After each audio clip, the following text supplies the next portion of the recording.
Does anyone not know us? Real quick, should we do 30-second intro? I mean, I know they know you. Do they know us? So there's some new people. Okay, we can set it up. I forgot. Sorry. Just quick. I'm just kind of like hanging. Yeah, I like that, though. So we're friends. We're friends. And what else you want to say? No, I mean, we've been in ministry. His name is David. My name is Jonathan. He's like really into that whole like biblical thing now. Yeah, the Bible. Well, we've been doing ministry together for 10 years. I've been coming to this conference for 10 years. And or something in some form of being here. I think technically you came to Rockford. We were looking at photos last night in 2013. So it's 11 years that we've been doing stuff. So we are used to do worship for my summer camp for like 5+ years, and we'd bring them out to do events. Dave would preach for me, and then now I return the favor and the unofficial manager of We Are One. So if you guys are looking to have We Are One band at any of your events, please contact John at WAOband@gmail. No, it's not it's not a thing. This morning in session 2, when I brought that candy cane out to hook him, I had that prepared because last year he preached session 3 and he went 30 minutes over his clock. Not 30 minutes. It was like 32. I was being nice. Okay, no way. He went over his clock, and so I was like, bro, I want you to do like a ministry spot going into worship. But I told my team, I said, I want you to get me some sort of hook, because if he goes over time, I'm going to go out there and hook him and pull him off stage. And so then you start, and I think you're about to go all like spiritual. The next thing I know, you're doing like a sing-along, which was amazing, by the way. Like you had the whole room. I mean, that was more powerful than when they were singing Holy Spirit Make Me More Like Jesus. So, but then you're going, I'm like, dude, this is perfect. I'm going to grab the hook and come out there. So that's context behind like why I had that. I'm reading through these quick. These are some great questions. I think we should you want to just fire into them? I think we just preface with really excited to just spend a couple minutes with y'all. Something that I think this is our second time doing this. I'm trying to remember. What we learned was, and even in some of it in Pastor Ben's talk, the way that you can say things with leaders in the room is different. Because I have to respect you in front of them in a certain way where now we can talk a little more straight, kind of eye to eye. Whether you're doing this from a volunteer standpoint or you're full-time on staff, it doesn't matter. Like, you're giving your life to do this. I always tell my leaders straight up, especially now having proven it. I've been saying this since the beginning, but now proven it 13 years, and I've stuck with it a long time. To give you context, I don't know if, yeah, he's right here. He was giving me a little bit of context of just about when you hear about different churches. I mean, you'll talk about, like, if you stay in one place long enough, you'll go through 16 youth pastors. In a matter of 5 years, you could go through 5 youth pastors. Like, that's, like, very common. And so I think if I were to right out of the gate just give you something to hang on to, nothing good is built overnight. Nothing. And let me tell you what we felt here many times. My senior pastor, and obviously I get to hear his heart from a standpoint that most people don't, because he's my dad. So like when we go over to their house and it's family dinner, we still talk about the church. It never like turns off. It's like we live this together. And Raina knows she's a PK over there. But we talk often,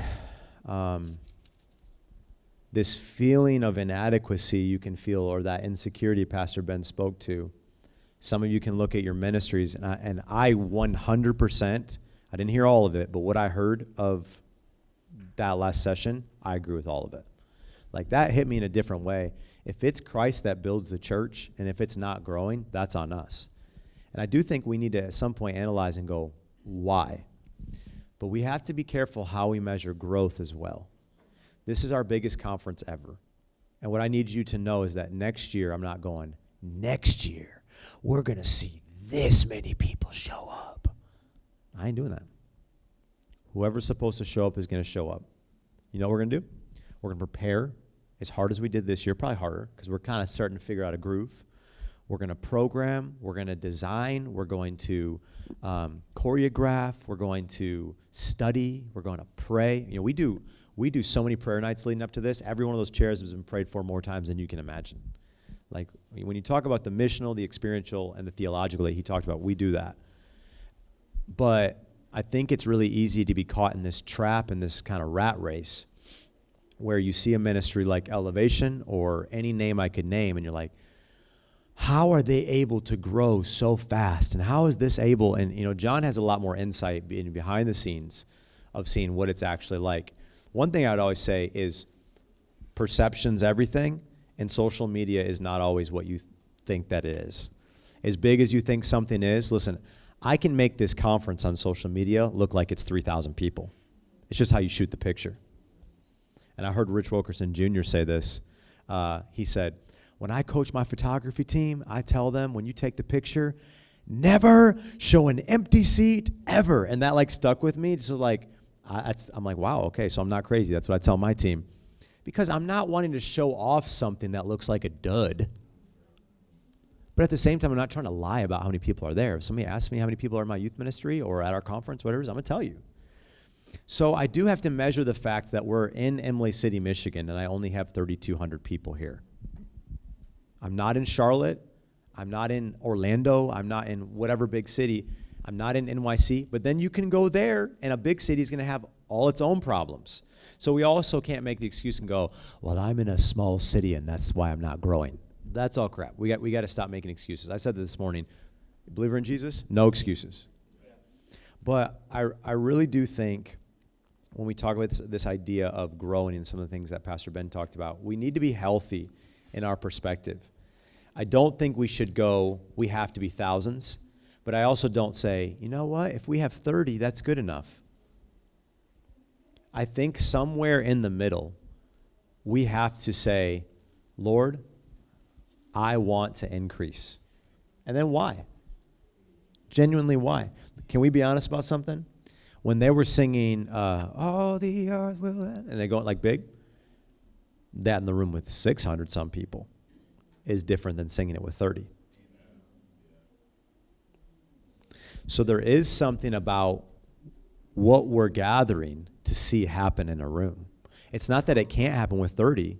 I've seen people healed in a basement while we're gathering and praying together. It's not that God can't move in it, but there's something about lifting up a sound. There's something about a gathering of the saints. There's something about creating a space where somebody that's far off from God, Pastor Ben has his approach.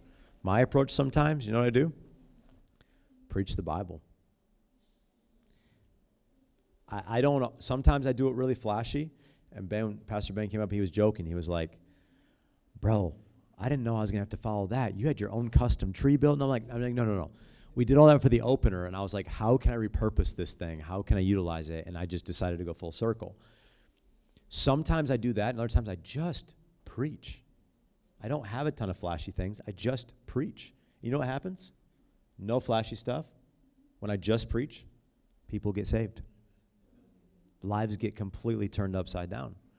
And so I think we need to be careful when we're doing all this, that we do not make excuses and we do not fall into the trap of insecurity, while also not going, next year, I believe there's going to be 1,000 at We Are One conference. Listen, if that's what God wants to give us, He can't. We don't have a facility big enough. So I'm praying, Lord, is it 2 weekends? I'm praying, Lord, what do you want? But I'm not going to do 2 weekends just because I want to grow a conference. I'm going to do 2 weekends because God told me to do 2 weekends. You understand? So I really do think the things he said were so practical. And I don't know if you have any thoughts to just hammer off that as we get in questions. But I just want to get real honest here without the leaders here and just talk heart and soul with them. Yeah, I would even say to push deeper into what you're saying. I think one of the might be the greatest problem I see in the church in America, because I think that this thing out of check is what causes people to work so recklessly and try to be relevant at the cost of their own soul, that causes moral failures. It's that I think in our effort to grow, we only think about growing a church through the lens, or a ministry through the lens of gathering more butts and seats. It's good. It's very true. And I was in a meeting at my church, and we're talking recruitment and how to recruit leaders and volunteers better. It's something that we're struggling with right now. And And someone was like, we just got to do it like Jesus. Yeah. So, it's like that sentence, like, is probably the most. That helped me so much. Thank you. Yeah. Well, and they threw some, like, we just got to love. We just got to go to them. You know? But I'm like, when you say, like, do something like Jesus, we got to mean all of it or none of it. So I raised my hand. I go, hey, when Jesus recruited volunteers, you know what he did? He went and found them. And then he devoted his life to the same 12 people for 3 years. And most church meetings I sit in have volunteer goals for the next 3 weeks. And I think that part of the beauty of longevity is you get to plan things in more sustainable, Christ-honoring cycles, saying we have a vision to grow, but this year's goal is leaders. And I see so many churches a goal that every year, so important. Yeah. A goal every year. I see so many churches, it's like our number one mission is to collect lost people. It's not our mission. Our mission is to see people transformed into a relationship with Jesus.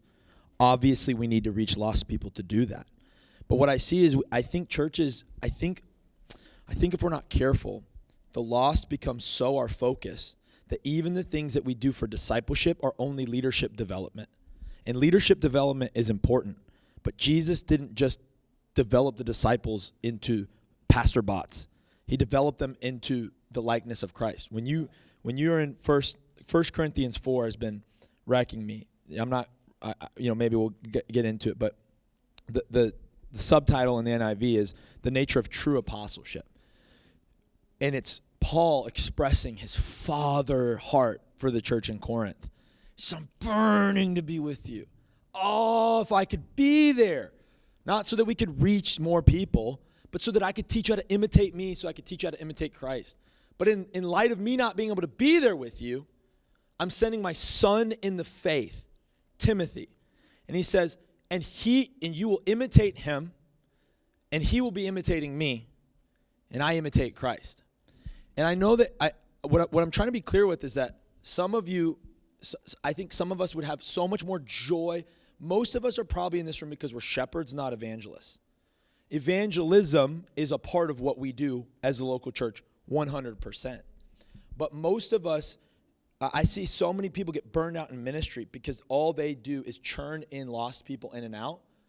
And then their discipleship time to their core is oftentimes we relegate it. And I'm speaking myself. I've been guilty of this over the years. Something I see most churches wrestling with. This is a now problem for me, and I think many churches in America. They're wrestling with when I am with my sheep, we're mostly talking about how to get more lost people. And I just think that we've got to create some healthier categories and re-clarify the end goal of even what numerical success is. Because he's been there on nights before I was even at Elevation where I had hundreds in the room, hundreds at a camp. I mean, 2015, my summer camp, how many did we have at that? Almost 600? I can't remember. It was a lot. It was our biggest. I think the point with that is you've seen a lot. Yep. And we've seen a little. And what I've realized is gathering without a core discipleship based off of people coming into the fullness of Jesus is a shallow strategy. And what I realized is no matter how good my first-time guest process is, I see this in churches across America, it will not outpace the sad reality of if when people come and get connected at my church, they realize that the longer you're there, the worse it gets. Because if we're not careful, we will be so evangelistic that we start to treat the lost at a higher premium but in the New Testament, there's even really crazy stuff like, hey, don't give those widows outside the church any of that money, unless all the widows in the church are fed. Like there's a very real, and I'm just saying that to say, of course, one of our commissions is to reach the lost. And I don't think that anyone's truly being like Jesus if they don't have a heart for the lost. I'm just saying that should be more of a byproduct and part of our strategy, not the whole thing. Because there are going to be seasons where all you have is that 10 people left your youth ministry as seniors and they stayed faithful. And I just think that if more ministries, if I were to put it in business terms, if we had more of a premium on the quality of people we had and not just the quantity, I really think the quantity would grow because that's what Jesus did. Because in Pentecost, that 12 over 3 years fell to 11, right? They replaced it with Matthias. They're in the upper room. They think about 120 were there. So even that, okay, we went 12 to 120 real quick, and then we went 120 to 3,000 real quick. Why was it able to move that quick? It went from 120 to 3,000 because of the 3 years of preparation. And so now that does not mean that we get to coast and be like, I will read John Mark Comer until I fall asleep. Like, no. You should have, if this is not going to be a year where you're going to be taking over your schools and being evangelistic, then that better be a goal for 2 years or 3 years from now. And just because something isn't your priority doesn't mean it shouldn't be part of your function. That's what I liked about Ben's philosophies. And I think that, I guess what I'm saying is our degree of collecting lost people, if our degree of reaching the lost exceeds the discipleship and development structures of those who are Christ followers, then we are always going to be churning people in and out. And that's the thing that I think kills the souls of pastors, because that's not shepherds. You know, we have missionary friends, like evangelists, that's why we've never really been able to identify with like I travel now more, than I have before. This won't be my forever life. It's nowhere near. Walking on and off stages, it's so empty to me compared to sitting across the table with people. Yeah, being in the trenches with people. And shepherding them. It's so empty. Now, I'm saying that more of my makeup, not a conviction. I love that there's people who want to go across the country, and I love that there's people who want to be evangelists. I'm just saying, I think for us as shepherds, I think there's almost an over evangelism in our strategy. I know that sounds scary to say. No, I really think, because I want to get in these questions, but I just think that's such a good thought, because one thing I would say that both of us have seen is we've seen our group grow big, and we've seen it also shrink. Same group. Grow hundreds, and we've seen it shrink. We've seen it wane. And I think it'd be easy to think, man, if we could just hit that 50, if we could hit that 100 mark, if we could hit that 150 mark, if we could hit that 200 mark. James Bond said it best, the world is not enough. I've never heard you quote James Bond decided before. It popped in my mind. Wow. That's old school James Bond. Yeah. The world is not enough. Like, we'll never be satisfied. There's never a point where it's like, oh, that's enough. I'm good now. I don't want more. We're going to always want more. And I think the reason that's so good is a sermon that's popped in my mind I preached so long ago was just asking the question, we say we are one. Are we one? And I talked about the difference between a crowd and community. And no matter how big we get, I want to always be a community. People are lost in crowds. They're found in communities. And you know what the number one thing I'm going to do? And Colin, like what you told me a little bit ago was like what I needed to hear. You just talked about how you were taken care of when you got here, the hospitality. You know what I care about? I care that if God actually grows this thing, that you still feel valued when you get here.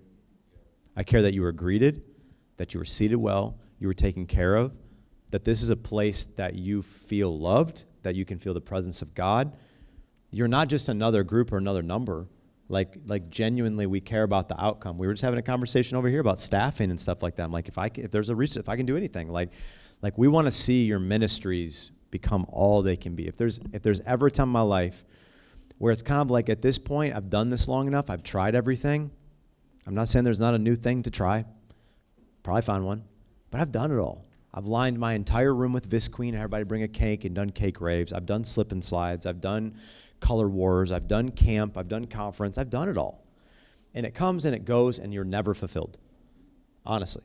What fulfills me most now is having a kingdom mind to like see my friends come from Tennessee and to believe in what God's going to do in their church at Tennessee. What fulfills me most is like seeing tears in his eyes as he just talked about that, because I was just with him in Washington, and I know that how he just said like how empty it can be to get off on a stage. We slept 3 hours coming to Washington. We slept 3 hours coming home. That was it. Preaching in and out. But what he really desires is to develop a church that's a family. And I think for you all, as we're going to get in the weeds of your questions, I want to ask you this. Are you genuinely developing a community of people? And there's so many practical things when I say that. You can get super administrative and strategic. So I've set up my team now. I have influencer teams that help create community on social media. I have care teams that help me do hospital visits, home visitation, make dinners for people, students if they have surgery, stuff like that. Much like a church would, like a whole church structure, I've developed that just in our ministry, right? We have culture teams that go to all the games and support our students, things like that. I could keep naming them. Why have I done that? To create community on every level that is unachievable for myself to do. And when you're asking the question, am I actually developing a community, it becomes different than, am I putting on, which we should, a youth night that people want to attend? We have to be strategic, like what I think this was cool if I was a student. Would I have fun at this? Like, is this something I would want to listen to while we're singing in worship? Like, we have to ask these questions. Like, I had heard Tariq, the first time I ever heard Tariq sing? It was in John's living room. I was visiting in Charlotte, and it was just acoustic worship, and he was singing real soft, and I didn't even know he could do that.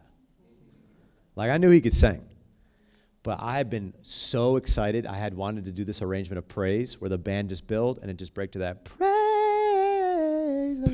Dun, dun. Don't sing. Stay in your gifts. But like where the band just comes in, dun, dun, dun. I've been like waiting to do this arrangement, and oh my goodness. When he ripped that, I was like, holy smokes. I knew he could sing, but let's go. We about to get it this weekend, So there is something about when people are in their gifts. There's something about quality. Yeah. But not every one of you are going to have, just like I don't have Tariq here come Wednesday. I got to keep sustaining with what I have. So I do want to build things that people want to come to. But I'll tell you, if you're not there with those things, let's start with what can you do well. I promise every single one of you, something you can do well is build a legitimate community of people, a legitimate community. What you say from the pulpit matters on how you build a community. So a couple things I always do practically. I always, at the end of Wednesday, point to Sunday. Can't wait to see y'all at 9 and 11. We do middle school, high school, young adults afterwards at 1:30 intentionally to get them to the 11, and then they'll get discipled in the afternoon. We do practical things to connect Wednesday to Sunday. Wednesday is not a community. The church is a community. If they're not attached to Sunday as well, it's not a community. It's an island. It's a silo. It's not a community. And so I think just practically asking yourself, am I building a community? Which we're going to get into leaders. How am I leveraging leaders to do that? How am I creating teams to do that? How am I pairing into Sunday to do that? How am I personally organizing and doing that? But just ask that question and ask the Holy Spirit to reveal to you, am I developing a community of people? And what you're talking about is disciples. Yeah. And man, when you said that hit me. Because leading up to session 0, I was pounding. Like, I'm convicted sitting here. I was pounding my group. You guys better bring people on Wednesday. This is an outreach night. Come on, we want to see people. And is that wrong? No. I want to. We had 26 VIPs show up on Wednesday that came to conference this weekend. That's a win. That's people never been in church in their life came to this conference this weekend. Yeah. And they got to come for $20.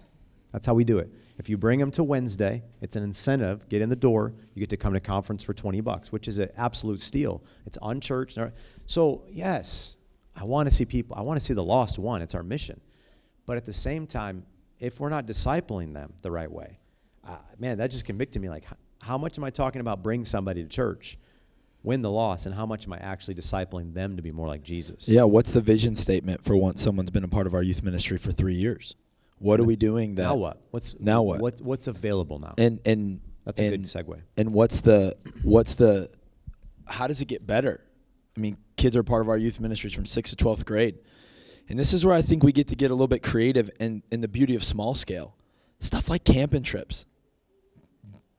8th grade guys camping trip. Some of the stuff that's like one of your leaders could plan it so easily. And yeah, it won't be a highly attended event. Who cares? Those 10 boys that go, their lives will be changed forever. They'll be marked. And I think that we need to get a little bit, we're so broad in our strategy. One thing that's helping me, and I'm telling a lot of churches, that I think would even be a higher level of what he's talking about in terms of breaking down teams, is simply dividing your teams and your efforts. If you draw a cross, and then also a T-chart, discipleship and evangelism. Because what can happen is, we are dragging our teams and ourselves through both, and the bend of our churches is going to be overly towards one or the other. There are dusty churches that are just saying that they're making disciples, but they're making selfish little Christians that aren't gonna, or there's the ones that they're pure gasoline and Red Bull and they're a hype fest and but even all of us have a lean. And this is the thing I've seen about lean too. My lean's changed over the years.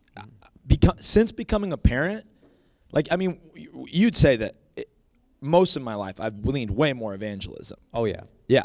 And it's like his favorite thing to do, like when he'd come visit and he'd be here, the favorite thing is like, bro, can we go to Flint?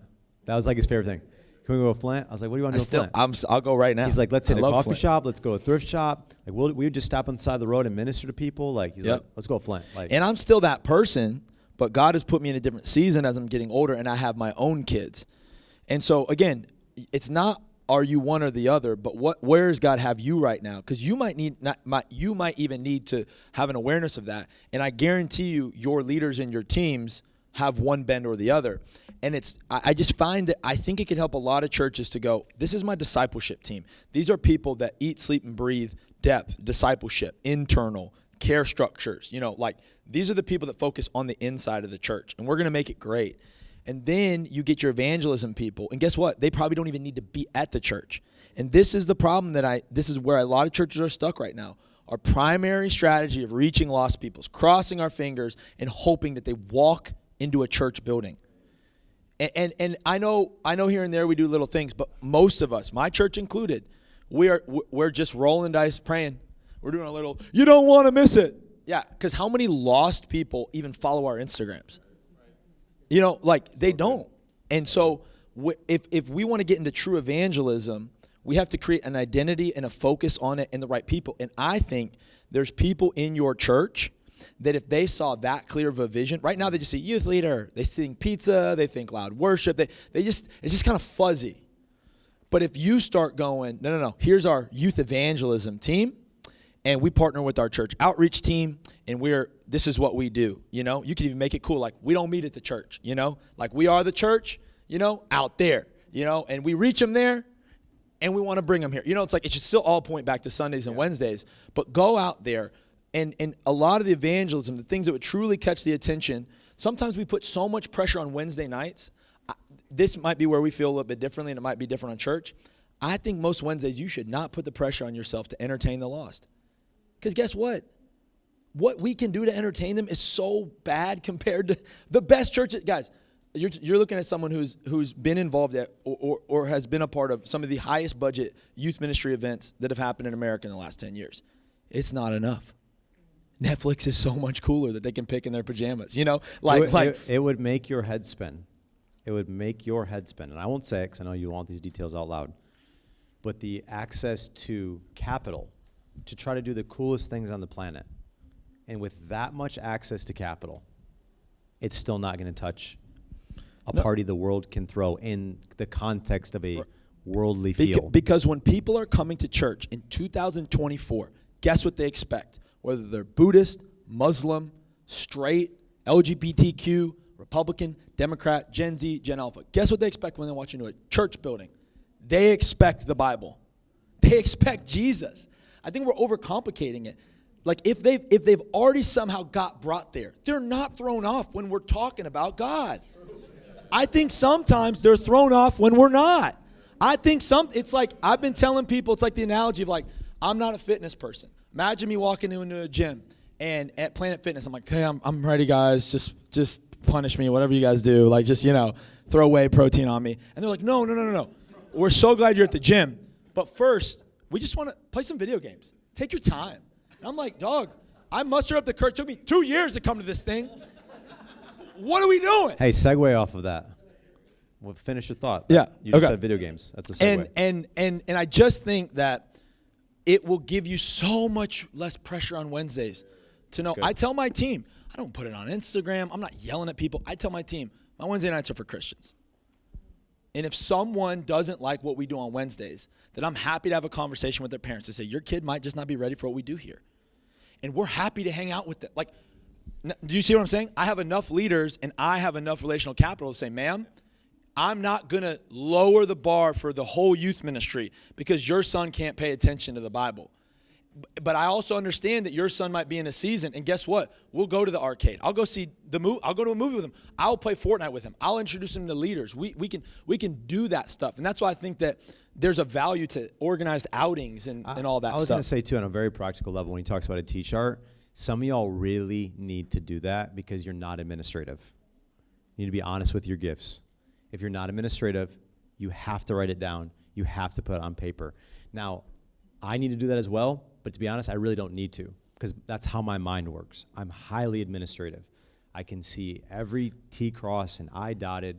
I can see the teams formed. It's just how I think. I had to build myself into be administrative. But if that's not how you're wired, you got to start somewhere. Okay. Because the point is that you're saying is all true evangelism starts with true discipleship. That's really what you're saying. And if we're not building disciples, we're never even getting to that point. And whenever we are not crystal clear on what someone's role is and what that thing's goal is, we get fuzzy. You know, things break down. That's good. And so your leaders and what I've been guilty of is I tell my leaders the most important thing that they do is care for students with my mouth, but with their task list, they're building sets and they're doing all this stuff, and that's just bad leadership, and that's just unfair to them, and they feel torn. It happens to all of us. And it happens to all of us. It's easy to do. And I just see a world, though, where if we can create more distinction in those teams, I think even more people in the church will actually go, oh, I can do that. I see myself in that. And so that's I think that's a really that's a model that I think that would help us. It's amazing.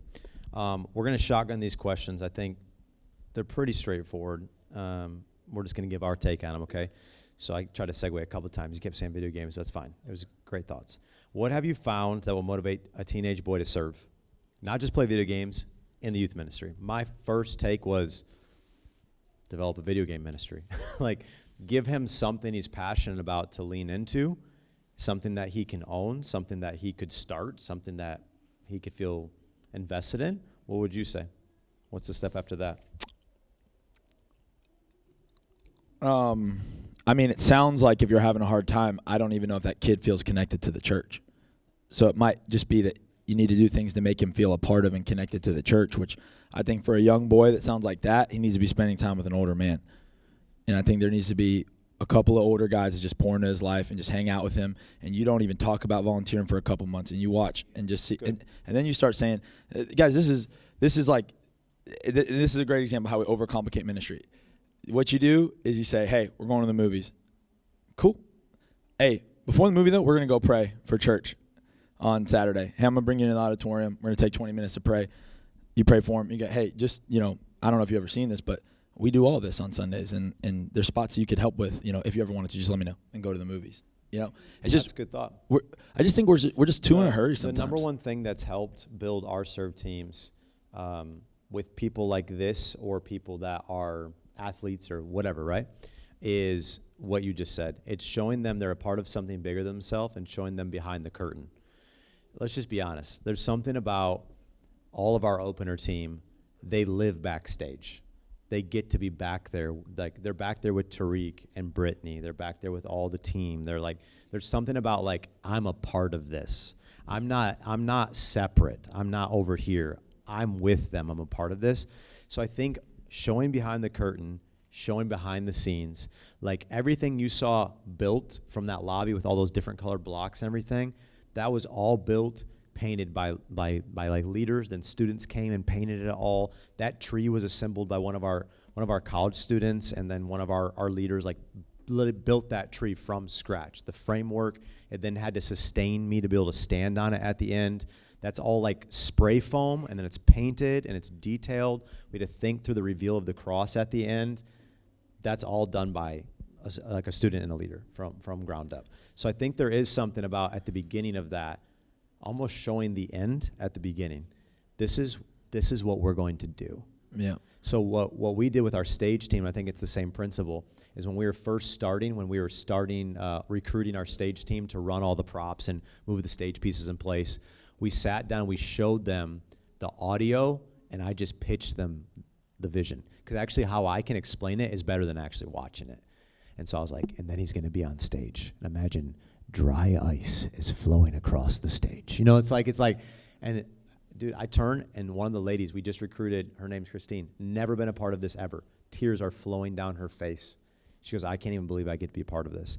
I think there's something about showing the end and saying, this is what you're going to be a part of. This is what it's like. And I think that is practical. Let's go watch a movie, whatever.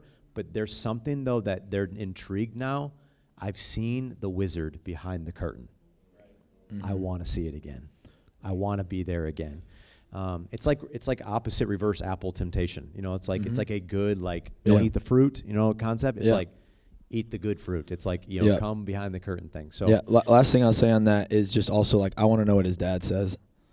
And I just think we circumvent parents too much. And I think we try to over-program. Either parents are coming to us and they're asking us to program something to supersede what they should be accomplishing as a parent. And so I need to do a better job at holding them to that. Say, sir, if your son doesn't get serving, do you get serving? Can I help you?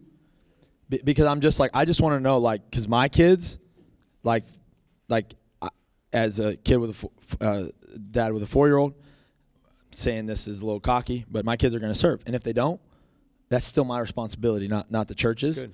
And now if they don't have a dad, well, then that tells me everything else I need to know about the kid. Yeah, and that I was going to say is, because we don't have time, but you can speak to that growing up, not having that, just right away the lack and the things they're going to have.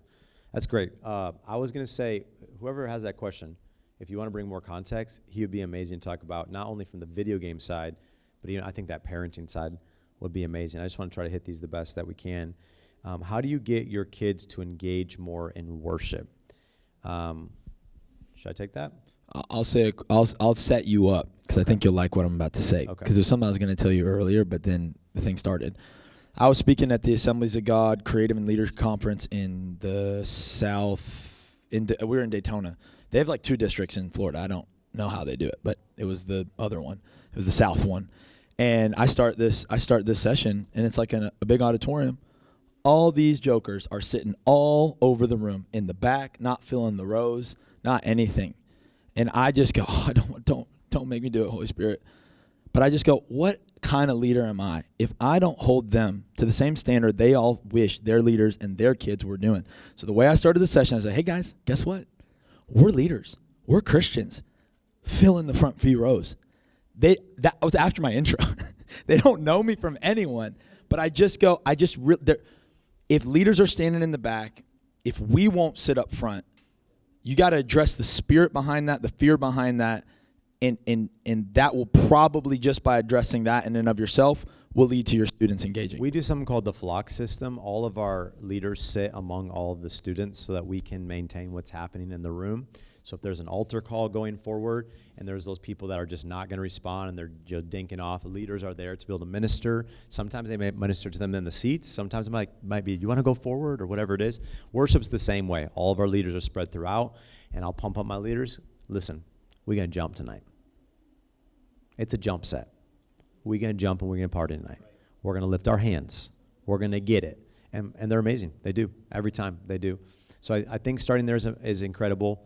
I'd say specifically then, I think the way you set up a worship set list is going to really dictate the response of young people. You'll never see us start talking at the top. This is my personal feeling on this. If you do this, sorry, I'm just going to tell you I don't like it, but you can do whatever you want. I don't like talking at the beginning of the set. It doesn't pump my blood. I want my blood to pump with the beat. And so it goes 3, 2, 1.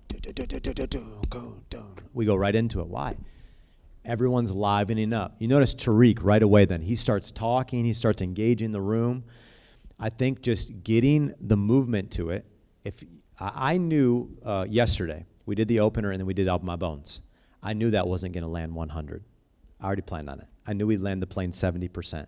The room was not fully there. I knew that because I didn't have time to engage them the way I wanted because we were live recording that song. That was a live recording that's going to get released later this year. I knew that, so it was what it was. But I knew I had the time to then set up that by the time they sang praise, That was like one of the most electric moments. Listen, I have led worship in front of 12,000 people. That is one of the most electric moments, I can tell you, if not the most electric moment I've ever felt in worship in my life. When he hit that first note, I felt like my soul was like touching heaven. It was nuts. Part of that was not just they just sang it. It was the setup of it all. I think for your worship leaders, if it's not your worship leader, it needs to be you. Get out there and guys say, as we sing this next song, this is how we're going to respond. We've taught the 7 Hebrew words of praise. We taught them, why do we bow? Why do we lift our hands? Why do we clap? Why do we jump? Like, why do we do these things? And we'll teach them. The youth ministry that I inherited didn't do any of those things. They stood in their seats, and they were kind of like, we could probably clap maybe. And then once I took it, it started with all jump songs. Every time you'd start the set with a jump song. Everyone's jump. Now, we might start the set with something more like Bright Souls. I don't have time. I don't have time to. So dumb. It's all We Are One songs that we used to do at their camp. Sorry, that's quick context. But we might start the set with something that you don't clap to or jump to, because now we've taught a culture that you don't have to jump on song 1. You don't have to clap on song 1. You might lift your hands on song 1. We've then made it song 3. You might be jumping. Like, we mix it up. But you get there over time when you build a community of people that love to worship together. Goes back to community. You're building a community that love to worship. You have to teach them why you're doing things. So the question is, how do you get your kids to engage more in worship? My number one practical is you have to pump the blood with the music. Don't go up there. This is being honest. I'm trying to hate. Hey guys, as we start worship tonight, I really just want to encourage us to enter into the Father's presence. My encouragement is don't do that. Now, if all you have is, if your band is you and acoustic guitar, then that's what you got. You start somewhere. To be honest, some of our favorite sets are acoustic. The arrangement we're going to do in the next session is I Thank God. And the arrangement that we're going to do came from an acoustic set that we did where we took the middle of our room, cleared out the chairs, put everyone in a circle, kind of like Mav City style. And we did our whole set, and we got all these fresh arrangements that we have never done before. We're going to do one of those. So I do think it doesn't matter whether it's acoustic. It doesn't matter whether you have a full band. It is the intentionality of how am I setting the stage with things? Am I like getting them into it? And then am I stopping and am I teaching them? The rest, I want to take the leader one. We got to do that one. The other one, there's a question here. How do you handle a student seeking after the Lord but is unrepentant of the same-sex attraction? Whoever wrote that question, will you find me and talk to me? And I'd love to talk to you about that personally, or you. I literally have a student that's here right now that was baptized recently, walked away from the church, is in a lesbian relationship, and is the first time back right now, haven't seen her in forever, and showed up to conference. And so I deal with this all the time, and we all do. I'd love to talk about it more, but just for the sake of getting the heartbeat on leadership level. I'm going to read them both, and we're going to kind of answer them together. Wisdom on asking leaders and students to raise the level of commitment. But then on the flip side, what do you do when you are ready to let a leader go? They're carrying the former youth pastor's culture, or it's damaging the ministry, or it's the fact they love students, they pray, they're the person everyone likes, whatever it is. But how do you let them go? Do you let them go? Maybe should be a question. So we're talking about two different things. Let's do it in one conversation. Raising the level, and also, is there a time to let a leader go? How does that look? Most of the time we approach things very passive-aggressively, and we hope that people pick up our hints. We're like, well, I'm telling y'all, that is so good. That is so good. At the leader meeting, I insinuated at the bottom of the email. Now, I'm not naming any names, but I'd just like to say that's what we do. Yeah. And the issue is like one or two people, but we'll go, and I've done this before. I'm not really calling anybody out specifically. Yeah. That's yeah, like I'm yeah, saying. Yeah. But I mean, that's guys. He was born into a bathtub of confrontation. It's because it's who my dad is. He's I've had to learn it, and part of what helped me get over the hump of learning it was realizing I'm hurting people. I'm hurting people, and I think I'm helping them. And there is no pain worse than somebody being surprised when they get let go. And then we kind of get mad and be defensive. Well, it should have been obvious to you. You cared about Clarissa's vision and not mine, But did you tell them?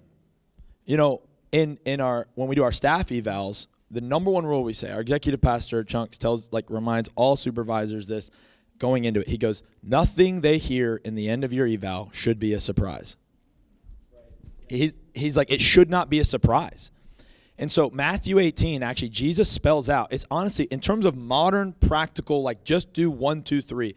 It is one of the most practical, applicable verses in the Bible, in Matthew chapter 18, in regards to dealing with confrontation. And I think that if someone is failing your culture in either way, if you've had 2 or 3 one-on-ones discussing them with about, hey, how do you feel when you walk into youth? I wonder, have you been able to catch my heart for how we want to do things differently? Let them answer. Yeah. And they go, yeah, totally. I love it. And you go, well, do I have your permission to just point out a couple areas where I kind of feel like that wasn't the case? Yeah, I guess. Be like, I know you've been a part of this youth ministry longer than me. You were a volunteer with, Chandra, Timmy, and I've been trying to shift our worship culture away from that. And you just do these 2 things. And honestly, I feel like because you're such a veteran leader, it kind of distracts everyone. And honestly, it makes me wonder, and I could be crazy, but it makes me wonder, do you have it out for me? Are you not able to kind of come under this leadership? Let them answer. If you've done that 2 or 3 times and things don't change, it will not be a surprise to them when on the 4th conversation with another leader, another staff, another pastor, never you go, do it alone. Yeah, never do it alone. Ever. You go, hey, clearly we've not been able to come to an agreement. And our church is built on unity. It's in the Bible. And I really think that we're going to have to part ways here. And on your 3rd or 2nd conversation, you already gave a little bit of that ultimatum. Be like, hey, if we can't figure this out, wouldn't you agree it's probably best for the youth ministry, best for the church, if you serve on a team or under a leader that you can fully align with? Because I'm going to tell you how it is on my team. I cannot allow disunity or dysfunction, regardless of your tenure. Mm-hmm. And we just got to do that. And this question to me, I don't know who wrote it, but it kind of makes me think you just hope they catch the drift. And then what I'm nervous is either you're going to tolerate them and they're going to continue to be toxic, or you're going to fire them and you're going to hurt them beyond repair. And they might even take leaders with you. And they'll be right when they say, he didn't even talk to me. And it's like if we do the right thing in the wrong way, we give the enemy so much room to work and cause division because we weren't able to get in there. Sometimes being a pastor is being a surgeon. It's being a butcher. You're just in there and you're talking about people's relationships and you're like, no. I gave an ultimatum so hard to one of my top leaders. I go, we have been through this for 2 months. If you date him, that man, you will no longer be on my team. And some of what we're doing with our leaders is we're teaching them how to be pastored. People don't come pre-pastored anymore, Yeah. In the early 2000s, everyone had gone through a little bit of church, so they kind of came all a little buttered up. We have to teach people, no, this is actually biblical. This is what this looks like to have a spiritual father and mother. I think too with that, some of you hear that thought right there, like, if you date this person, you will no longer be on this team. That scares the living daylights out of some of you. But I wonder if some of the reason that your ministry is not growing is because you're keeping spirits around that are stifling it from growing as well. Jezebel spirits, that's for real. That is for real. Now, I've had people that I've genuinely wanted off the team because they just can't catch it. They're not going the next level. They're not following like where I'm trying to go. But they're not causing me problems either. So I pray them off that team. They're not doing anything negative. They're not doing anything positive. I pray them off the team. Because I can only really, Jesus had 12 for a reason. I got more than 12. Ben was saying 50. That's way more than 12. And we have to be honest with that Jesus only really could pay attention and handle 12. So if you got more than 12, like I do, I can't have spots filled by people that are actually vacant but filled. I can't have spots filled where nobody's doing anything because I don't have time to pour into people that. That's why we have greeter teams. Yes, like pray them into the greeter team. I can tell you, I've had ones where I've sat down and I've confronted their sin and I've said I I have to have you step down. Clearly, we've had these conversations, and you have to step down. And I've had ones where I've said, you know what? I don't feel like you're happy. I'm not happy. We're not really lining up. And so I just did this recently. Why don't you take 6 months, and I want you to just try other teams out and see if this is what's best for you. Because if you're going to stay on this team, I have to raise the expectation because you're not meeting what I need. They didn't come back. I had that conversation after last conference. Our checkpoint was after conference, we're going to sit down and we're going to see where we're at. They didn't come back. Praise be to God. Because I don't have any capacity for people that aren't sold out for what we're called to do.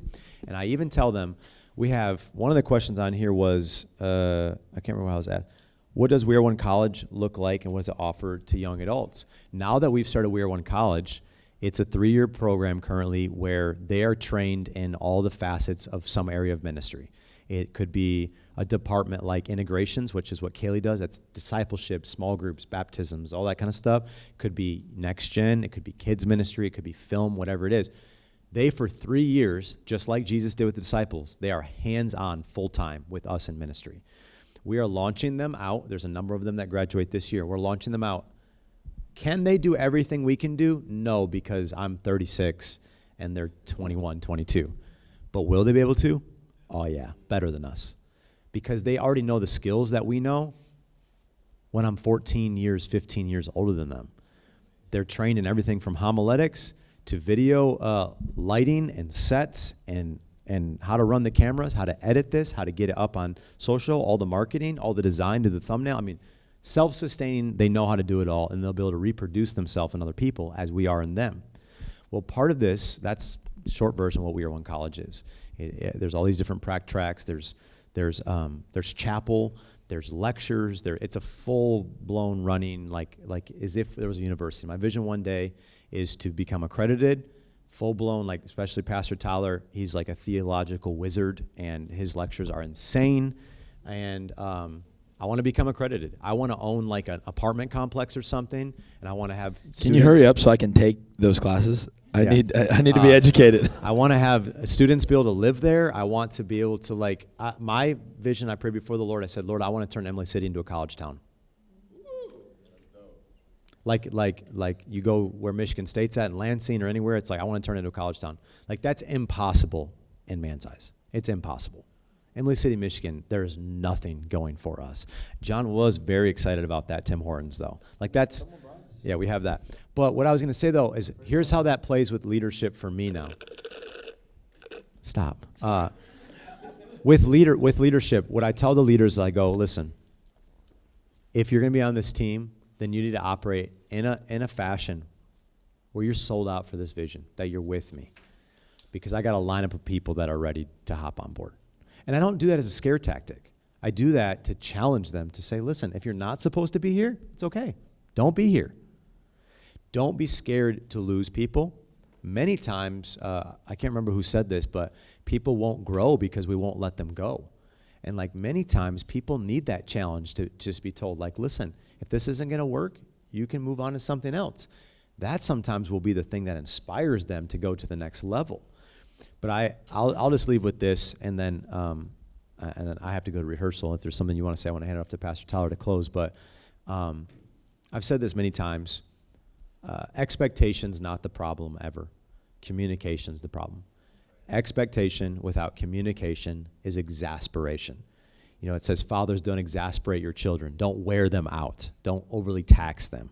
And dads, I do that with my boys. I have an ability to do that. Literally just mess with them too much until it's like, Dad, stop. And they're crying. I'm just like, okay, my bad, too far. We can almost do that with our leaders without realizing it. We're like, don't ask too much of them. No, ask too much of them. Just communicate it. Let them know exactly what you ask of them. I got here at 9 a.m. today. I needed to sleep because I knew I was talking all day, and I'm going to sing again. My leaders were here at 7 a.m. Now, right away, that could sound bad because it's like, well, why am I expecting more out of them than me? I'm not. I've put way more into this conference than they have. But I'm asking them to put a lot into it as well because it's not my conference. It's our conference. So whether you're coming and gathering in this moment or whether it's all of them in the preparation, it's something we're all sharing. So in some way, we're all sharing a load with it. You shared the load to bring your group. You don't just go, and your whole group teleports here like Philip. Like, it's like you had to do the work to get them signed up. You had to do the work to get them here. You had to, last night, deal with a hotel or whatever it was, or if you drove. You have something invested in this too. That's like why it's our conference. And so I think with